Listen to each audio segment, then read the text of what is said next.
Welcome back and thanks for joining. I'm here with our experts and we're going to dig a bit deeper into the topic of wastewater treatment. So when we look forward, upcoming challenges and that sort of landscape when we talk about wastewater treatment, what do you guys see as challenges coming? I think the major challenge for our owners is going to be that they are going to be subject to much stricter control. So until now they have had a lot of operational flexibility. There are a lot of practices that can be done or are okay, but in the upcoming regulations and in the future world, they will have to look closer to what they discharge, how much, how often, how they discharge, and these sort of things.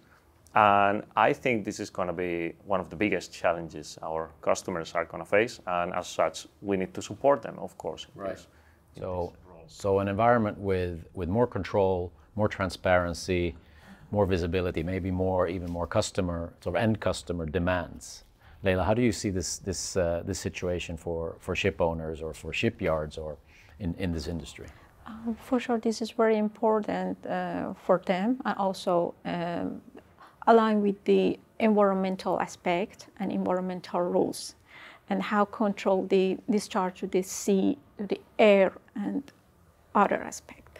Yeah, exactly. Yeah. So the shipyards also play a fundamental role here because very often they look at a certified system, and that's the, let's say, the end of it. Because until now, having a certified system is enough. It's supposed to, but now they will need to worry about something that can reliably perform. The certificate is not going to be enough anymore. Okay, so no more just pay to play, but you have to perform all the time. Yeah, exactly, okay. That's the thing. How do you see like innovation play a role in this future?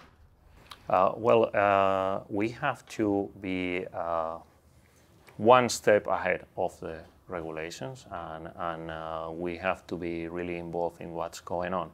And the innovation in that aspect is fundamental, because if a new rule, new regulation, or new ways of practices come up, we need to be ready in advance. We cannot wait for that to happen. Yeah. And I think this is something that we do really well in Evac. Yeah, I guess that sort of what I hear is that we need to have a very close relationship and a close dialogue with all stakeholders involved.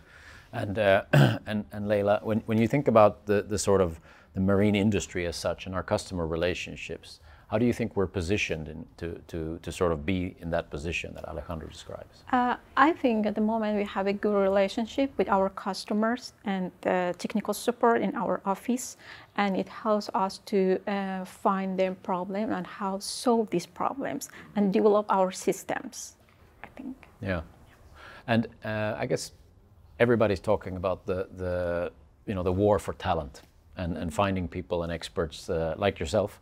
We're very happy to have you. And what sort of companies do you think are going to be winners in this future, where it's all about attracting the right people? Yeah, thank you. That is a good question. I think Evac is perfectly positioned and a very good example. We have tens of nationalities in the office.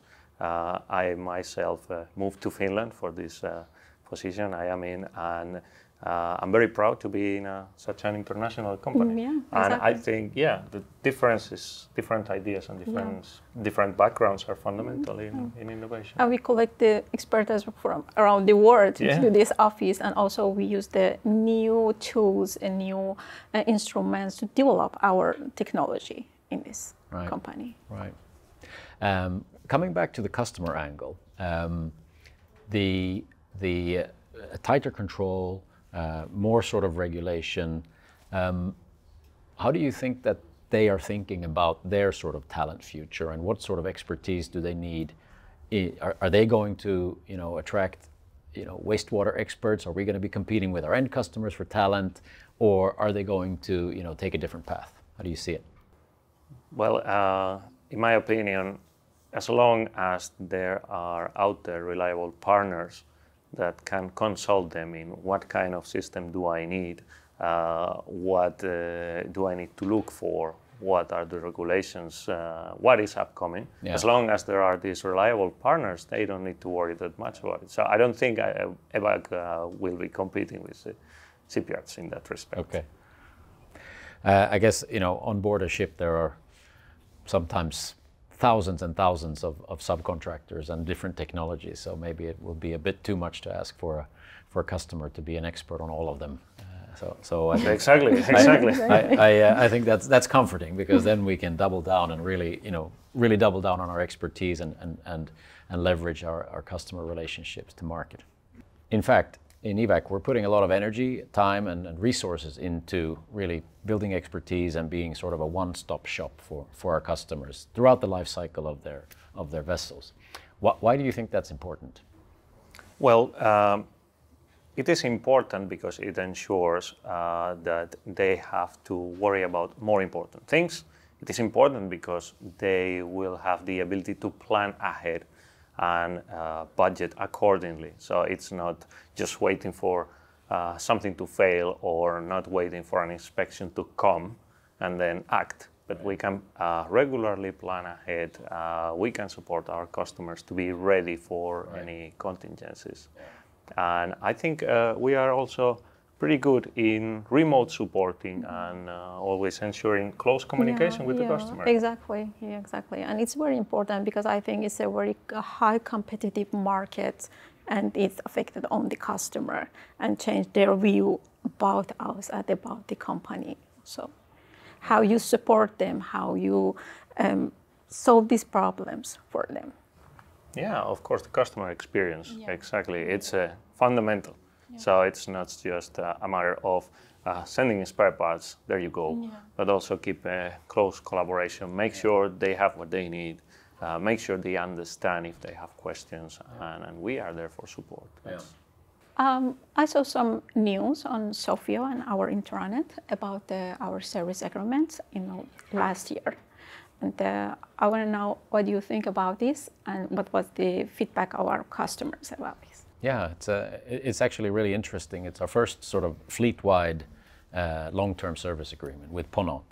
And I think what we talked about here before in terms of our customers focusing on what they are delivering to the customers, which is a cruise experience or a vacation, their core sort of competence is not operating equipment.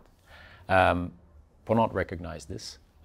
They see us as a really valuable partner, and they want to expand, and they want to build on this in order to make sure that all of these key systems on board are reliably operated. They're predictable in terms of how much it's costing them, and with such a close customer relationship, we can continue to sort of bring our best technology, we can upgrade, we can improve, and we can constantly sort of innovate together with them.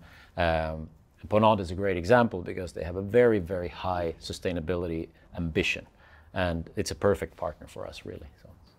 Yeah, and they have quite a variety of Evac systems on board, don't they? They have Indeed. Evac MBR, they have vacuum systems. Indeed, the full suite. Thank you so much. This has been a great conversation. I really enjoyed it. I learned a lot. I hope you also learned a lot. And if you're ready to future-proof your investment, as we say, fill out the form below and get a quote from us. Have a great day.